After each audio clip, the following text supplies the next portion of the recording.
بسم الله الرحمن الرحيم. اهلا بكم في حلقه جديده معاكم حاتم سعيد المحامي. انا ان شاء الله هبدا معاكم حمله الفتره اللي جايه باذن الله رب العالمين على موضوع تعديل قانون الاسره والمشاكل الموجوده في المجتمع المصري بسببه والتفكك الاسري اللي موجود بسبب القانون. وبدات ان انا اعمل اعلان على الموضوع، ان نعمل حمله عشان الموضوع ده موضوع مطلب شعبي وليس مطلب شخصي. يعني هو مش مطلب شخصي مني انا قد ما هو مطلب شعبي. انا اتفاجئت او مش اتفاجئت طبعا، بس لقيت ناس كتير بتتكلم. انا بدات اعمل بث مباشر ولقيت ناس كتير بتتكلم معايا في البث كل تقريبا المشاكل على موضوع قانون الاسره. وانا كنت اتكلمت، عملت فيديو اتكلمت بمجمل او يعني اتكلمت ببعض الحاجات، بس حسيت ان الموضوع كبير والموضوع مش هيجي من حلقه واحده ولا من فيديو واحد. فانا هبدا اعمل حلقات غير البث المباشر اللي انا هطلعه ان شاء الله كمان نص ساعه او ساعه بالكتير من دلوقتي. زي ما عودت حضراتكم على البوست اللي انا نزلته، قلت ان انا هبقى النهارده على 6 او 6 ونص هعمل بث مباشر هتكلم فيه، او هبدا نحرك الحمله بتاعت تعديل قانون الاسره عشان المشاكل الاسريه. طبعا التعديل ده او الحمله دي مش عشان خاطر الظلم اللي واقع على الراجل بس، لا، عشان الاسره المصريه عموما. ليه؟ زي ما في رجاله مظلومه ورجاله ضحيه للقانون، في برضه بعض السيدات ضحيه للقانون. هنا في مشاكل وهنا في مشاكل. هنتكلم عن كل حاجه بالتفصيل، وكل حلقه هتكلم عن نقطه معينه في القانون، بحيث ان انا اقول انا من رايي كمحامي النقط اللي انا هحط عليها الضوء في التعديل القانون، مع ان انا هستقبل تعليقات الناس اللي هتخش معايا او الناس اللي هتعلق معايا او الناس اللي ليها رغبه او الناس اللي حابه تبقى موجوده في الحمله ديت، عشان نقدر ان احنا نوصل صوتنا لمجلس النواب وللمشرع ان هو يبدا يعجل في التعديل عشان ينقذ الاسره المصريه عموما. مش موضوع راجل او ست، انا بتكلم عن الاسره المصريه والمشاكل اللي وقع فيها الاسره المصريه بسبب القانون ده. فالنهارده انا هبدا كل حلقه هتكلم على نقطه. النهارده اعتبرها دي اول حلقه ان شاء الله، غير البث المباشر اللي انا هعمله، عشان برضو اخد اراء الناس وابدا اجمع مشاكل الناس واحصرها عشان اشوف ايه المشاكل كلها دايما منحصره في ايه، وايه اكتر النقط اللي عامله مشاكل للناس في القانون، وايه اكتر النقط اللي هي السبب الرئيسي في خلل الاسره المصريه. انا عاوز اقول لحضراتكم ان في ناس كلمتني من دوله الكويت الشقيق، زملاء داخلين معايا في الموضوع دوت، عشان هم عندهم نفس المشكله هناك، محامين يعملون بالكويت. وانتوا عارفين كويس قوي ان اغلبيه القضاه بيتم انتدابهم لدوله الكويت، وهم تقريبا شبه القانون اللي محطوط هناك هو قريب جدا من الموجود هنا. ودخلوا معايا وكلموني وقالوا لي احنا هنبقى معاك، ولو في اي تعديلات حضرتك شايفها قول عشان نبقى معاك فيها. فانا بطلب الكلام ده، هيبقى مطلب للجماهير. يعني انا بعمل الفيديو ده ولا هبدا اعمل الكلام ده عشان خاطر الناس وعشان خاطر المشاكل اللي واقع فيها يعني قاعده كبيره من المجتمع ايا كان وظيفته. في ناس كتير جدا واقعه في المشاكل دي، ناس في مستويات عاليه جدا وناس في شغاله في مناصب محترمه واقعين في نفس المشاكل، وعندهم برضو قصور وعندهم مشاكل في حياتهم الشخصيه بسبب القانون. طبعا القانون فيه بنود كتير جدا، في حاجات كتير جدا محتاجين نتكلم فيها. اول نقطه هتكلم فيها النهارده وهي ان طبعا دي رساله للرجاله، لو من هنا لحد قانون ما يتعدل يا ريت كله يطبق اللي انا هقوله للناس اللي لسه هتتجوز، للناس اللي داخله على مرحله الجواز، للناس اللي لسه هتقول يا هادي اوعى تمضي قايمه المنقولات على سبيل الامانه. اوعى تمضي قايمه المنقولات على سبيل الامانه.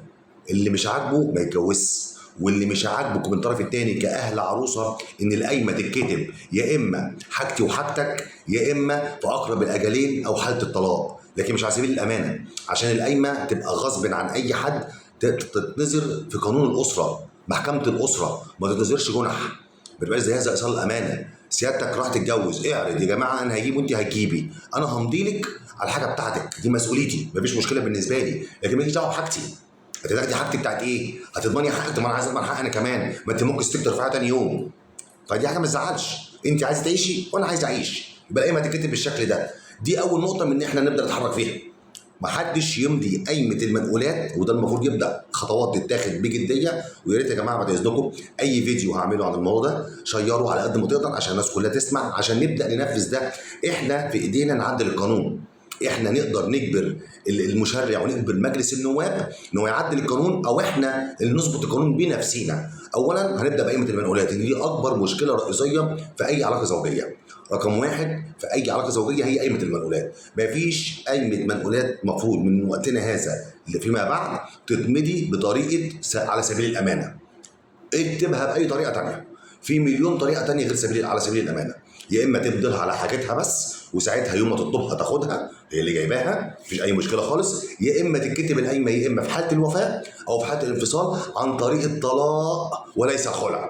اللي تخلع تتنازل عن قيمتها زي ما بتتنازل عن حقوقها، اللي بتخلع ومش عايزه جوزها تتنازل عن قايمه زي ما انت عايزه تتنازل عن حقوقها، ويتكتب كده. لكن في حاله الطلاق فقط تاخد القايمه او تاخد حاجتها فقط. ده الطريقه السليمه للقايمه المنقولات، وده حل في ايدينا احنا. ادي قايمه المنقولات اللي اتكلمت عليها، وان شاء الله انا هعمل حلقات منفصله كل حلقه هتكلم فيها عن معلومه، وهدي نصيحه للناس تعمل فيها ايه عشان غصب عن الوضع لو احنا اتكلمنا واتحركنا.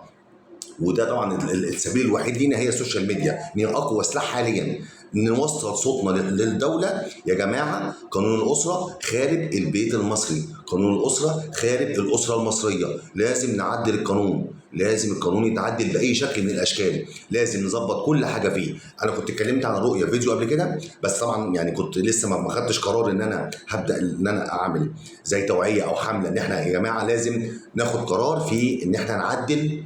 احنا مجلس النواب ده المفروض ان هو الناس دي متعينه على حسنا احنا اللي قلنا لهم اقعدوا في المكان ده والمشاكلنا اعرضوها على الحكومه وابداوا خدوا خطوات باسمنا. من ضمن الحاجات اللي احنا بنطلبها تعديل قانون الاسره المصري. الاسره المصريه بسبب الاسباب الرئيسيه. هتقول لي بقى وضع المجتمع والضغوط والغلا وقله الفلوس؟ لا، هي القانون لو اتعدل الدنيا هتختلف. القانون لو اتظبط الدنيا هتختلف. الاسره المصريه لو عاشت في استقرار وضع البلد هيختلف. هنعملها ازاي؟ هنبداها واحده واحده. اول حاجه النهارده اتكلمت عليها هي قايمه المنقولات. مفيش واحد داخل على جواز يمضي قايمه المنقولات على سبيل الامانه. لو كله عمل كده هتلاقي الاجباري حاله الجواز كلها طبعا هتقف، محدش هيتجوز، هتلاقي الدنيا اتعدلت. وزي ما اللي اخترعها وبداها من زمان ونشرها نقدر احنا نلغيها ونعدلها وتبقى تابعه لمحكمه الاسره حتى لو القانون ما تعدلش. لو احنا طبقنا الكلام ده انتظروني كمان نص ساعه او ساعه بالكتير هطلع بث مباشر هتكلم في الموضوع ده وهتكلم في موضوع تاني، بس انا هركز اكتر على تعديل قانون الاسره المصري للحد من المشاكل الاسريه والتفكك الاسري الرهيب اللي احنا وصلنا له. تحياتي ليكم، دي اول حلقه ان شاء الله في موضوع تعديل قانون الاسره.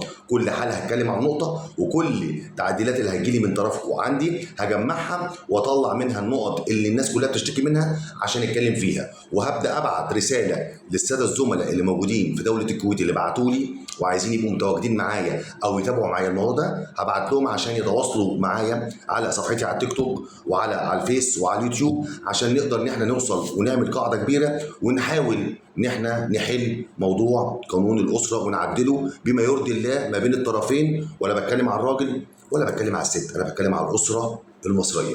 تحياتي ليكم واشوفكم كمان نص ساعه او ساعه بالكتير. السلام عليكم.